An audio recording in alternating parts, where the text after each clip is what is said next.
Buenas tardes a todos y bienvenidos al invitado de Radio Francia Internacional. Se acaba de presentar en el Instituto de México, aquí en París, el poeta, escritor y miembro de la Academia Mexicana de la Lengua, Vicente Quirarte, en una charla en torno a Juan Rulfo, de quien este año se celebra el centenario del nacimiento, uno de los escritores fundamentales del siglo XX, pese a haber publicado solamente dos libros. Y para hablarnos de esta conferencia y de su trayectoria como poeta y ensayista, Vicente Quirarte ha sido tan amable de venir hasta nuestros estudios. Buenas tardes, Vicente. Buenas tardes, querido Jordi. Al contrario, Es un un gusto placer. estar en París y estar aquí. El placer es nuestro. Permíteme que explique antes que nada que has nacido en la Ciudad de México en 1954, en cuya universidad autónoma vas a obtener el doctorado en literatura mexicana, especialista en literatura del XIX y del XX, además de estudioso de la historia de México. No es extrañar tu interés por la historia de México teniendo un padre como el que tienes, ¿no? Sí, un padre que era historiador y que además debo decir que era un historiador muy especial porque amaba la literatura. Por ello yo conocí la poesía de Baudelaire, la poesía de Walt Whitman. En realidad mi padre fue mi primer maestro de poesía, que después fue mi actividad principal. Pero al mismo tiempo no he dejado mi pasión por la historia. De hecho, yo estoy en Francia, aparte de dar la conferencia sobre Rulfo, estuve en la École Militaire en un encuentro sobre el imperio de Maximiliano en México, un episodio fundamental de nuestra historia y que en Francia no ha recibido la atención que merece. Por eso el embajador Gómez Robledo se le ocurrió hacer este encuentro y llevó muchos meses organizarlo con los amigos napoleónicos y finalmente fue un encuentro muy interesante porque se dieron puntos de vista franceses y mexicanos sobre el tema. ¿No se sintió algo decepcionado tu padre cuando decides hacer estudios literarios y Sí, no de totalmente. No, historia? no, no. A él le preocupaba mucho que hiciera estudios humanísticos. Yo creo que su drama hubiera sido igual si yo hubiera estudiado historia, porque él más bien quería que me dedicara a algo útil en la vida, ¿no? Que fuera un ingeniero, que fuera un médico. ¿Y qué hizo, Vicente, que te interesases por la literatura y no por la historia? Básicamente yo creo que cuando empecé a escribir poesía, pensé que las cosas iban por allí, por ese lado, ¿no? Cuando sentí que había que dominar el lenguaje. Y de todas maneras, cualquier cosa que escribo ahora, pues siempre está presente la poesía en el sentido de que el lenguaje debe estar tensionado, en el sentido de que el lenguaje debe tener musculatura, que debe decir todo de sí y no utilizarlo de manera arbitraria, ¿no?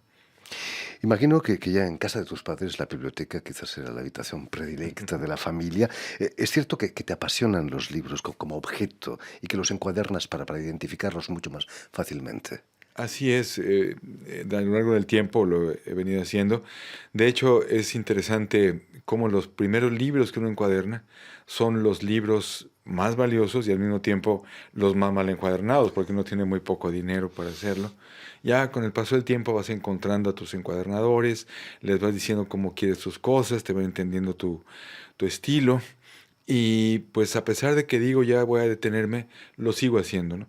Porque yo creo que hay que tener y leer y releer unos pocos libros y eso es los que hay que conservar a lo largo del tiempo. Yo no creo tampoco en estas bibliotecas que te ahogan y te impiden vivir.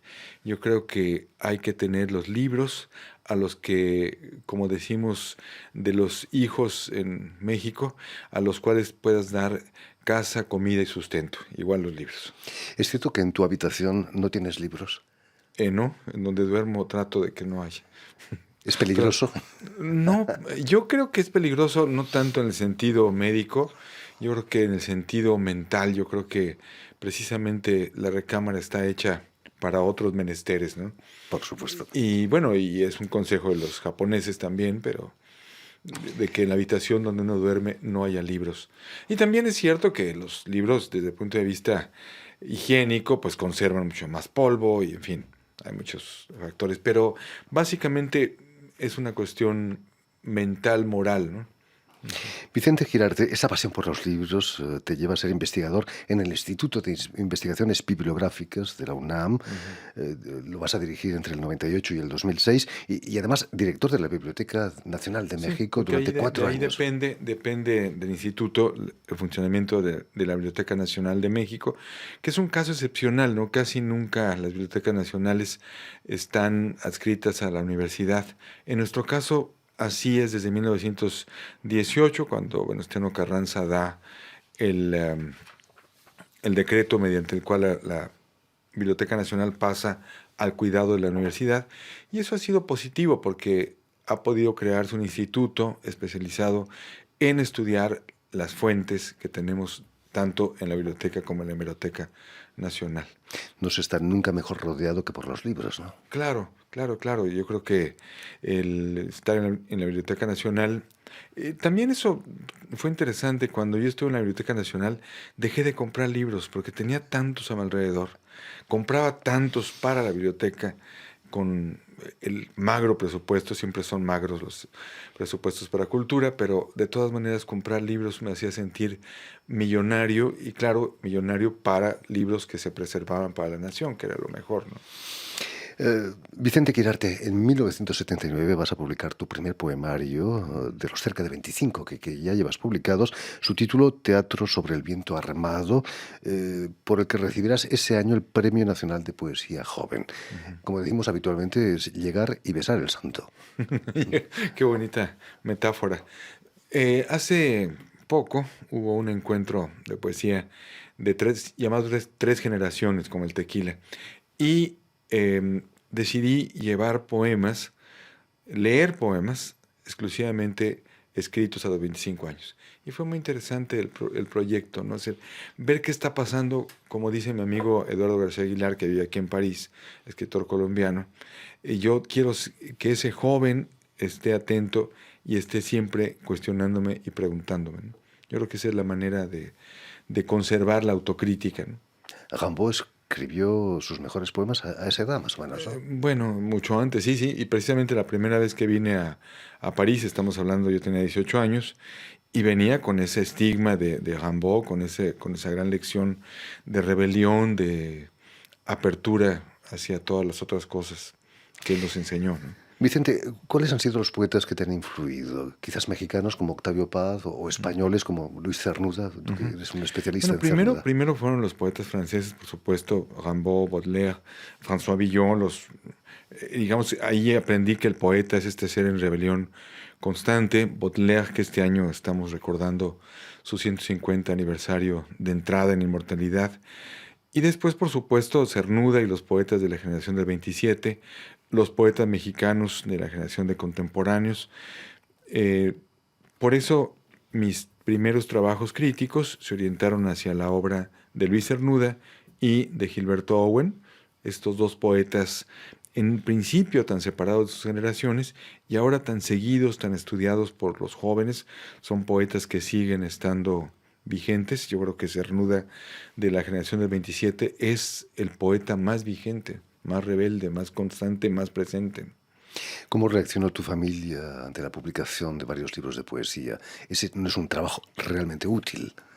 No, la familia pues siempre es muy solidaria y por supuesto le da mucho gusto, pero pues en el fondo uno sigue siendo un rebelde y un descastado al escribir y eso está bien, ¿no?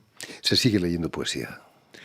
Yo creo que más de lo que pensamos. Yo creo que la poesía, aunque no es de este mundo, como decía mi maestro Ernesto Mejía Sánchez, se sigue leyendo, se sigue necesitando. Eh, Recuerdo que Luis Villoro decía que no estaba leyendo nada más, que lo que sabía lo sabía, que simplemente estaba leyendo y tratando de memorizar un poema diariamente. Lo que no está nada mal. No, yo creo que es algo muy sano y hay que hacerlo. Eh, Vicente, volviendo a tu presentación en el Instituto de México, ¿quién es ese otro Rulfo? Bueno, yo quise hablar del... Un aspecto interesante en Rulfo es que, como todos los grandes mitos, es superior a su propio mito. Eso sucede con Rimbaud, eso sucede con Lewis Carroll y su Alicia en el País de las Maravillas. Y Rulfo es un autor que sobrepasa esa idea que de él tenemos como el gran narrador perfecto, como el narrador del México profundo, como el descubridor de los fantasmas en su novela, pero él empezó siendo un narrador urbano. Precisamente hablé de un texto llamado Un pedazo de noche, que después fue llevado al cine por Roberto Rochín, 9 años después de la muerte de Rulfo. Que se proyectó precisamente. La proyectamos también para dar a entender esta reflexión sobre el Rulfo urbano. Él empezó escribiendo esta novela que iba a titularse El hijo del desaliento, un título bastante pesimista, como tú lo notaste, y dijo que le parecía una novela pesada, lenta, adjetivada, y finalmente abandonó el proyecto. Solo apareció este primer capítulo en forma de cuento, fragmentariamente, en la Revista Mexicana de Literatura. Incluso ya había publicado El Llano en Llamas y ya había publicado también Pedro Páramo, y aparecía anunciado como un inédito de Juan Rulfo. Ya se anunciaba el próximo Silencio de Rulfo, y así fue. O sea, y sin embargo es un texto que, más que una arqueología, pues refleja este amor casi posible que Rulfo tuvo con la Ciudad de México, un amor que se refleja no solo en su escritura, sino también en las fotografías que hizo en esa época, las fotografías que le encargó su amigo José Luis Martínez cuando trabajaba en Ferrocarriles Nacionales de México, y le encargó estas vistas de las vías, de los trenes, y ahí se ve el ojo atento, la capacidad de Rulfo para poder enfocar, para poder después imprimir estas maravillas de fotografías. Por fortuna tenemos un libro que se llama Juan Rulfo en los ferrocarriles mexicanos.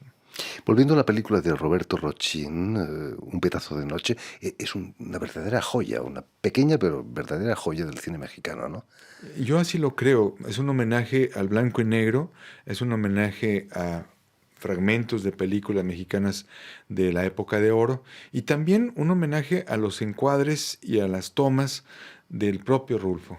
Es decir, sus cielos, estas fotografías que él hizo del México profundo, de los campanarios, de los cielos de México, pues por supuesto aparecen a lo largo de toda la película, ¿no? Y con unos toques de color mágicos casi, ¿no? Sí, sí, es además estos seres que hacen su viaje iniciático, un sepulturero y una prostituta, a través de la noche mexicana. Eso es una metáfora maravillosa, ¿no? Como sin tocarse, porque nunca se llegan a tocar físicamente, aunque ella lo besa, pero son dos seres unidos para siempre, y como él dice al final, el personaje masculino, yo te poseeré cuando te sepulte, ¿no? Algo muy rulfiano, este sentido de imposibilidad amorosa que también aparece en Gabriel García Márquez en su cuento Muerte constante más allá del amor, que por supuesto es una paráfrasis del gran poema de Quevedo, ¿no? La muerte marcó la vida, sobre todo la juventud de Rulfo, ¿no? Sí, sí, sí, yo creo que esta carencia, esta mutilación que él vivió en carne propia, pues marcó toda su obra, y finalmente nosotros, como lo dice Augier en su película sobre Melchor Ocampo, somos huérfanos, estamos huérfanos, algo nos falta, siempre estamos en permanente búsqueda, y esto que es una condición humana natural, pues en el mexicano se da de manera mucho más evidente, y Rulfo lo supo explorar muy bien, ¿no? En fin, pues muchísimas gracias. No, al contrario, gracias por la haber estado invitación. aquí con nosotros. Si quieres volver a escuchar íntegramente este programa o verlo en vídeo, porque hoy la radio la podemos ver en televisión, lo puedes hacer en las redes sociales, en YouTube y en nuestra página web RFI en español. Perfecto. Y sobre todo, permíteme dar las gracias a Jonathan Brady, quien ha estado detrás de los cristales a cargo de la realización de este programa. Y Claro que también sí. un saludo muy especial a nuestros telespectadores, porque tenemos telespectadores que nos ven en América Latina a través de la cadena Canal U de Montevideo. Muchos saludos. Muchísimas claro que gracias, y que siga esa labor de dar a conocer la literatura mexicana por el mundo. sí. Eso lo haremos, querido Jordi.